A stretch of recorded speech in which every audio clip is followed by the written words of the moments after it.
চতুর্থ শ্রেণীর শিক্ষার্থীদের স্বাগত জানাই। তোমাদের এবার নতুন বইয়ে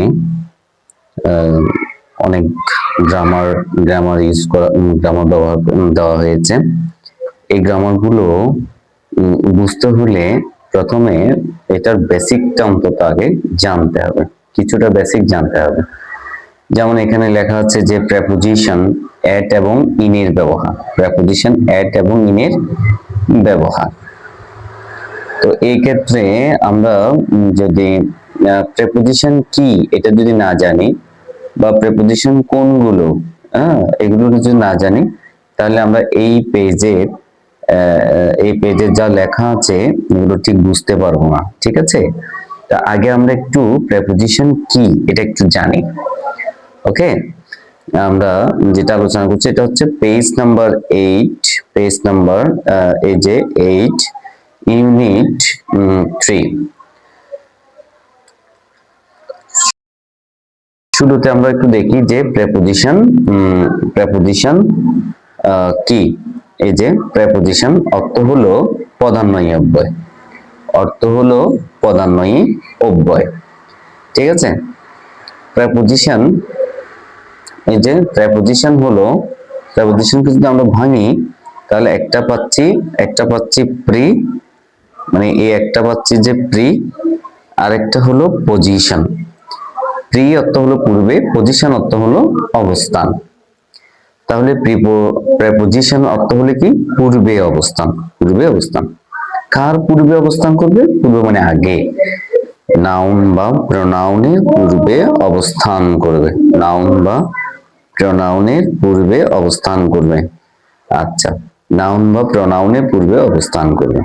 তাহলে আমরা বলতে পারি, সুতরাং যে ওয়ার্ড নাউন বা প্রোনাউনের পূর্বে বসে ওই ওয়ার্ডের সাথে বাক্যের অন্যান্য ওয়ার্ডের সাথে সম্পর্ক নির্দেশ করে তাই প্রেপোজিশন, তাই প্রেপোজিশন। এই যে একটা দুইটা এক্সাম্পল দেখি। হি গোস টু স্কুল, যেমন এখানে টু, এই যে স্কুলটা হচ্ছে এখানে কি? স্কুলটা হলো নাউন, স্কুলটা হলো নাউন। ঠিক আছে, এছাড়া আমরা পরের এক্সাম্পলটা দেখি। The book is on the table, এই টেবলটা কি? টেবলটা হলো নাউন, টেবলটা হলো নাউন। তার আগে যে অনটা আছে এটা হলো প্রেপোজিশন। এরকম অনেক প্রেপোজিশন আছে।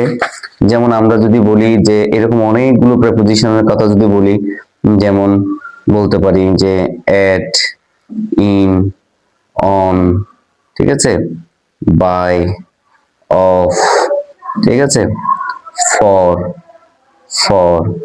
তারপর হলো উইথ, ঠিক আছে, ফ্রম, ফ্রম, তারপর হলো আপ, ওভার, আন্ডার,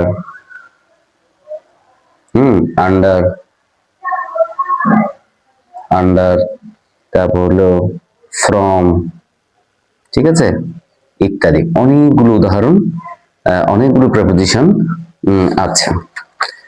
আচ্ছা, এখন যে এখানে যে বললো যে আমরা আগে এই যে বললো যে নাউন বা প্রোনাউনের পূর্বে বসে, তাহলে নাউনটা কি প্রোনাউনটা কি? সংক্ষেপে যদি আমরা একটু জানি, নাউনটা হলো যে কোনো কিছুর নামকেই নাউন বলে। যে কোনো কিছুর নাম, এটা ফলের নাম, ফুলের নাম, পাখির নাম, মানুষের নাম, নদীর নাম, নদের নাম, গ্রহ নক্ষত্রের নাম, দেশের নাম, যে কোনো কিছুর নামকে আমরা নাউন বলতে পারি। যেমন এখানে বলছে Seema, Kamal, cow, dog, orange, apple, তারপর ট্রি, ফ্লাওয়ার, এগুলো সবগুলো নাউন। ঠিক আছে, এগুলো সবগুলো নাউন, প্রোনাউন। নাউনের পরিবর্তে যা বসে তাই প্রোনাউন। ধরো আমি কামালের পরিবর্তে হি বসালাম, সীমার পরিবর্তে সি বসালাম। আমরা দেখি যে বাক্য পড়ার সময় দেখি না, হি, সি, আই, উই, ইট, দে, এগুলোই হচ্ছে প্রোনাউন। তাহলে নাউন বা প্রোনাউনের পূর্বে যদি বসে, তাহলে সেটাকে আমরা কি বলবো? প্রেপোজিশন বলবো। এখন বইয়ের এটা বোঝার আগে আমরা এটা একটু করে ধারণা নিই যে এট এর ব্যবহার, আমরা কোথায় এট ব্যবহার করব আর কোথায় ইন ব্যবহার করব। এট কোথায় ব্যবহার করব? এট হচ্ছে নির্দিষ্ট জায়গা, এই যে নির্দিষ্ট জায়গা বা নির্দিষ্ট সময় বোঝাতে। একেবারে নির্দিষ্ট করে যদি কোনো জায়গার কথা বলে এবং নির্দিষ্ট করে যদি কোনো সময়ের কথা বলে 6টা 7টা 8টা 9টা 10টা এইভাবে যখন বলে তখন সেক্ষেত্রে আমরা অ্যাট ব্যবহার করবো। যেমন এই যে at the station, at the door, at 5 PM, at night, এই যে অ্যাট এর ব্যবহার। এবার ইনের ব্যবহার দেখি, বড় জায়গা বা ভেতরের জায়গা বা দীর্ঘ সময় বোঝাতে, ঠিক আছে, ভেতরের জায়গা, বড় জায়গা, ভেতরের জায়গা বা দীর্ঘ সময় বোঝাতে ইন বসে। যেমন in the park, in the classroom, in Bangladesh, in the morning, ঠিক আছে, এভাবে আমাদের বড় জায়গা বোঝাতে ইন ব্যবহার করবো, ভেতরের জায়গা বোঝাতে ইন ব্যবহার, দীর্ঘ সময় বোঝাতে ইন ব্যবহার করবো, যেমন মর্নিং, আফটারনুন, ইভিনিং ইত্যাদি। যেমন season, in the rainy season, in the summer season, এরকম যদি বলে।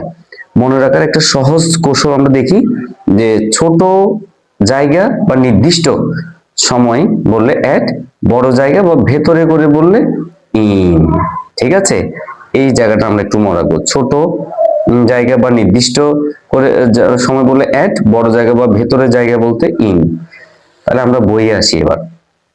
এখানে বলছে যে ল্যাঙ্গুয়েজ, মাই স্কুল অ্যাসেম্বলিতে ল্যাঙ্গুয়েজ ফোকাসে দেখো প্রেপোজিশন অ্যাট বা ইন।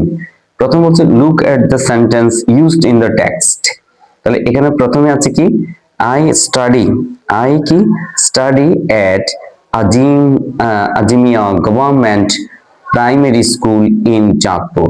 তাহলে আজিমিয়া গভর্নমেন্ট প্রাইমারি স্কুলটা হচ্ছে নির্দিষ্ট স্কুলের নাম বলেছে এবং একটা নির্দিষ্ট জায়গা, তাহলে এটা অ্যাট, এটা কোথায়, এটা হচ্ছে চাঁদপুরে, তাহলে এটা বড় জায়গা সেজন্য ইন বসেছে। তাহলে এখানে দেখি আবার অ্যাট, এই ব্যবহারটা দেখি আমরা, at is used before the exact place, মানে একদম নির্দিষ্ট জায়গা, অফ সামথিং, কোনো কিছু নির্দিষ্ট জায়গা অথবা কোনো ব্যক্তি নির্দিষ্ট জায়গায় বুঝাতে আমরা কি বসাবো, কোন একটা ব্যক্তি নির্দিষ্ট কোন একটা জায়গায় আছে অথবা কোন একটা বস্তু নির্দিষ্ট কোন একটা জায়গায় আছে, এরকম বুঝাতে আমরা অ্যাড ব্যবহার করবো। যেমন এক্সাম্পলস গুলো দেখি, যেমন এখানে বলছে যে he is at the hospital নাও, তাহলে এটা হসপিটালে আছে, হ্যাঁ, হসপিটালটা একটা নির্দিষ্ট জায়গা। হি ওয়াজ এট দ্য মার্কেট স্টাডি, তাহলে মার্কেট একটা নির্দিষ্ট জায়গা, তাহলে এই জন্য অ্যাড বসেছে। এক্সাক্ট প্লেস, নির্দিষ্ট জায়গা বোঝাতে। আবার আরেকটা ব্যবহার দেখি, at is also used to refer to a particular time, particular time মানে হচ্ছে নির্দিষ্ট সময় বোঝাতেও at বসে বা ব্যবহার করা হয়। Example, I get up 6 AM, তাহলে 6 AM কি নির্দিষ্ট সময় নয়? অবশ্যই at। They started at 9 o'clock in the morning, এই মর্নিংটা দীর্ঘ সময় তাই ইন বসেছে। তারপর 9 o'clock মানে 9টা বাজে, এটা কিন্তু at বসেছে, হ্যাঁ, নির্দিষ্ট সময়। ইন মানে ব্যবহারটা দেখি আবার, in is used before the name of a place or area to says where someone or something is, মানে ইন ব্যবহার করা হয় কিসের পূর্বে, কোনো জায়গা বা কোনো স্থান বা জায়গার পূর্বে, নামের পূর্বে, টু সে বলার জন্য, হোয়ার সামওয়ান অর সামথিং ইজ কোনো কিছু এবং কোনো ব্যক্তি সেখানে আছে বোঝাতে। তাহলে হি লিভস, এখানে দেখতে পাচ্ছি হি লিভস ইন হেমায়েতপুর, তাহলে হেমায়েতপুর একটা বড় জায়গা, in. The children are playing in the field, তাহলে ফিল্ড অনেক বড় জায়গা তাই ইন বসেছে। ইন এ সেন্টেন্স, নোট, একটা নোট লিখেছে, এটা কি, এই নোটটা যদি আমরা একটু খেয়াল করি, এই নোটটা, তাহলে in a sentence we use at before the name of a small place, তার মানে ছোট জায়গার পূর্বে আমরা এট বসাবো, and in before the name of a large place, বড় জায়গার পূর্বে ইন বসাবো। তাহলে এখানে কি বলছে, she lives at Fulbaria in Mymensingh, তাহলে ময়মনসিংটা বড়, ময়মনসিং এর একটা জায়গা, ফুলবাড়িয়াটা ছোট, তাহলে এট। যেমন আমরা যদি বলি যে we live in, we live at Banshkhali in Chattogram, এইরকম। He is now living at Kaladeba in Ramgarh Upazila, তাহলে রামগড়টা বড় আর রামগড় উপজেলার একটা ছোট জায়গার নাম হচ্ছে কি কালাদেবা, তাহলে কালাদেবার আগে অ্যাড বসেছে, ঠিক আছে। এবার এটা যদি বুঝতে পারি তাহলে আমরা এবার fill in the blanks with the correct প্রিপোজিশনটা একবার দেখবেন। দেখি, শি ইজ ওয়াকিং, তাহলে এখানে কি হবে, ইন দ্য পার্ক, এখানে কি হবে, in the park, in the park. We saw him sitting in the classroom, এটা ভিতরের জায়গা বোঝাতে এটা বসেছে, ভিতরের জায়গা, ঠিক আছে, ক্লাসরুম, তিনি সিটিং ইন একটা ক্লাসরুম, ভেতরে বসে আছে। The train is waiting at the station, এটা একটা নির্দিষ্ট জায়গা বোঝাচ্ছে, সেজন্য এখানে অ্যাট বসবে। মাই ব্রাদার লিভস, হ্যাঁ, কাপাসিয়া, গাজীপুর, তাহলে গাজীপুরটা বড়, তাহলে বড় এটার আগে ইন বসবে, আর কাপাসিয়াটা ছোট, তাহলে এটার আগে কি বসবে, অ্যাট বসবে। লেটস মিট 5 PM, তাহলে এই 5 PM টা নির্দিষ্ট সময়, তাহলে এটার জন্য কি বসবে, অ্যাট বসবে। 5 PM ইন দ্য কি হবে, লাইব্রেরি, লাইব্রেরির ভিতরেই তো আমরা দেখা করব, তাই তো, ভেতরে বোঝাতেও ইন বসে। ঠিক আছে, তাহলে আমরা এভাবে যদি আরো কিছু প্র্যাকটিস করি, তাহলে এই প্রেপোজিশন এট এবং ইন এর ব্যবহার আমরা বুঝতে পারবো। তো সবাইকে ধন্যবাদ জানিয়ে ক্লাস শেষ করলাম।